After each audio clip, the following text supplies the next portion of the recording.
Tema limítrofe entre Oruro y Potosí, la región de Coroma-Quillacas, lleva ya meses y meses y hemos invitado a una exautoridad, a don Daniel Oropesa, ex prefecto de Potosí, que ya hace más de 20 años hizo las diligencias y los procedimientos administrativos para que el Instituto Geográfico Militar definiera ya, y según don Daniel, el límite entre los departamentos de Potosí y Oruro está definido. Don Daniel, gracias por llegar a Fides Televisión, buenas noches.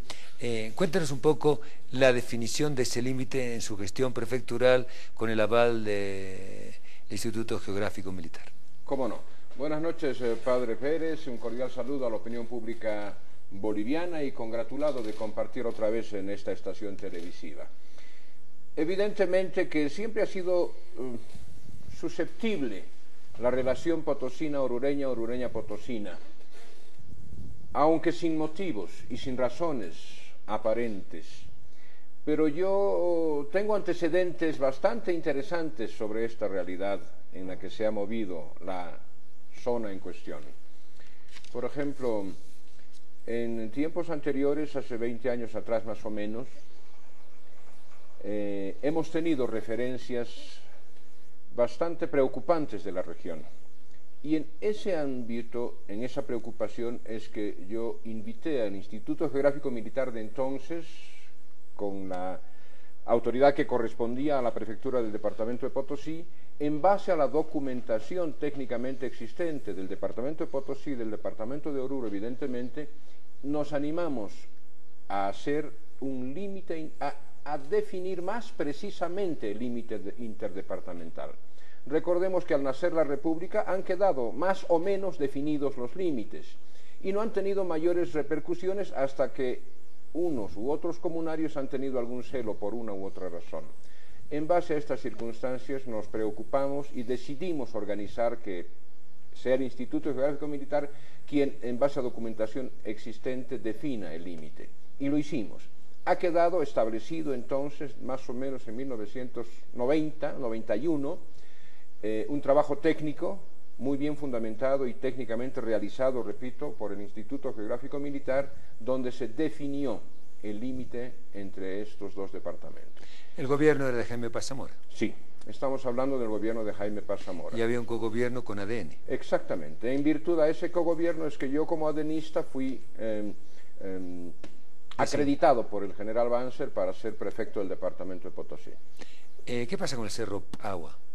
Precisamente que el Cerro Paua quedó en límite departamental potosino. El Cerro Paua creo que es el tema de discusión en este asunto.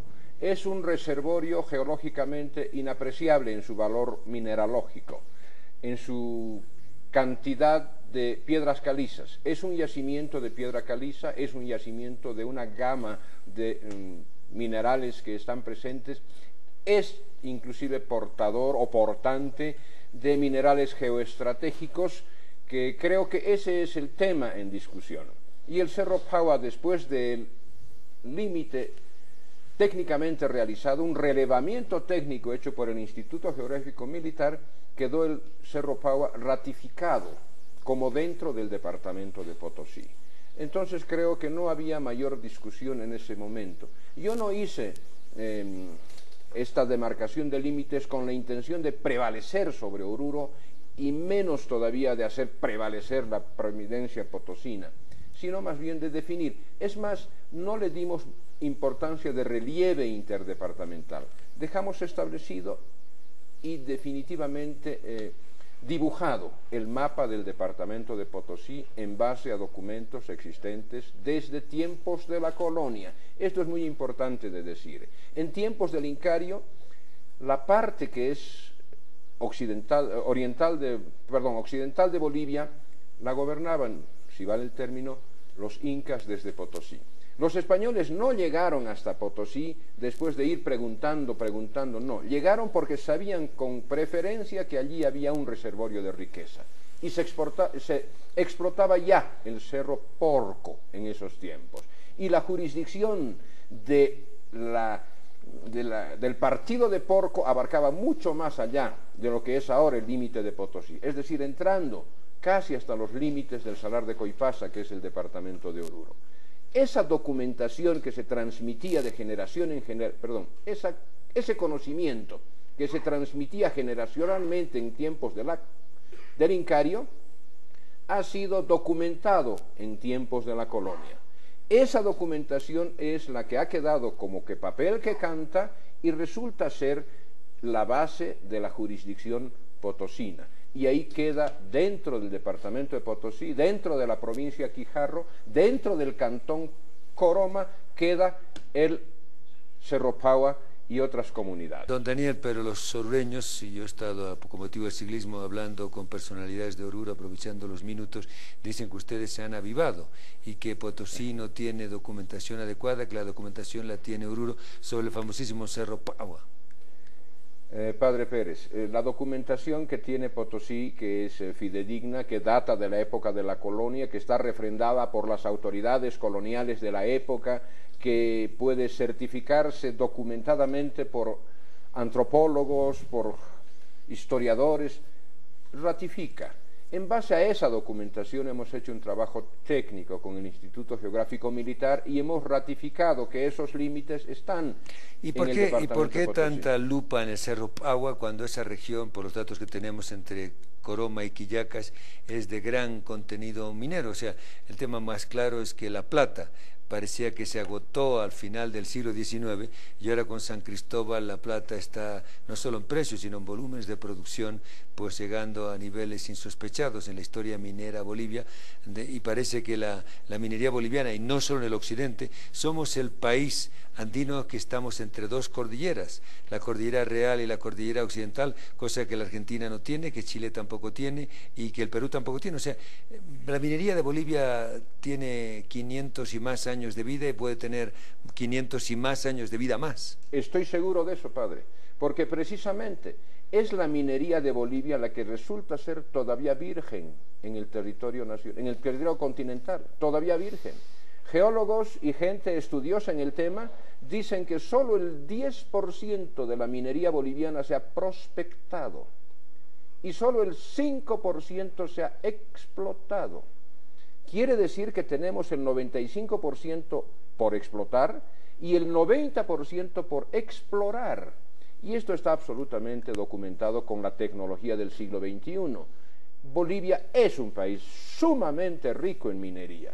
Y precisamente es Potosí el referente capitalino de lo que es la minería. Desde el principio, desde antes de los españoles, Porco. Vuelvo a decirlo, los españoles no han llegado por casualidad hasta Potosí. Porco ya estaba en explotación. Han llegado porque antropológicamente supieron que ahí estaba el reservorio de la riqueza minera del occidente, de esta parte del continente. Don Daniel, el Cerro Rico, Sumajorjo, sigue siendo otro tema conflictivo, sí. ya no entre orureños y potosinos, sino entre cooperativistas, con Vivol, con Sipo, y también es otro problema que no conozco las razones, el gobierno está dejando que crezca. ¿Cuál es la opinión de usted sobre el Cerro Rico? El Cerro Rico, padre, es otra de las referencias en las que todavía sigue siendo rico. Habrá perdido su forma, su cúspide, su cima. Fotográficamente se ha desvalorizado nuestro Cerro Rico, pero en la entraña mismo de ese cerro está el gran núcleo de plata todavía virgen de esa región. Hay un clavo de plata, así se llama en términos mineralógicos, un clavo de plata inmensamente rico. Soluciones para el futuro. Minería del siglo XXI, minería del siglo XXII. ¿Sabe qué, padre? Debemos rediseñar la minería en Bolivia en base al departamento de Potosí, en base al cerro de Potosí. ¿Qué hacer con el cerro? Creo que esa es la tesis, rediseñar la minería boliviana. Y al cerro hay que atacarle, mineralógicamente hablando, por flancos laterales y subterráneos que nos permitan ingresar a las entrañas mismas del Cerro Rico con verdaderas galerías que permitan extraer esa plata que es casi pura, si no es pura, y que está bastantes cientos de metros muy abajo de la cima del Cerro Rico, de la base, ni siquiera de la cima, de la base del Cerro Rico de Potosí. Entonces hay que rediseñar la minería boliviana en base a Potosí, en base al Cerro Rico. Don Daniel, muchas gracias y reiteramos la voluntad y la sugerencia de Fides Televisión a esta hora de la noche en el sentido que el gobierno central tiene que tomar cartas en el asunto, porque cuando las papas queman para discursos, los de Palacio están siempre listos, pero cuando las papas queman dicen que están en otra tarea que tiene mucho trabajo. Y reitero, lo hemos pasado hace muy pocas semanas, el tema de la marcha indígena, de tantas semanas, que tuvo que llegarse a la paz y el gobierno fue incapaz de solucionarlo, y nos preocupa, don Daniel, que las autoridades de Palacio pues sean incapaces de solucionar un tema que es antiguo pero que está delimitado, y no es que no puede ir a Oruro porque qué dirán los de Potosí, que vaya a juntar a orureños y potosinos, precisamente en Coroma o en Quillacas, ahí en el campo. Tenemos un presidente de origen y de voluntad y vocación campesina originaria, y en el campo que se solucione, porque no solucionarlo va a determinar problemas y después todos vamos a tener que pagar la factura. Don Daniel, muchas gracias, buenas noches. Yo le agradezco a usted su invitación y que gane Bolivia hoy.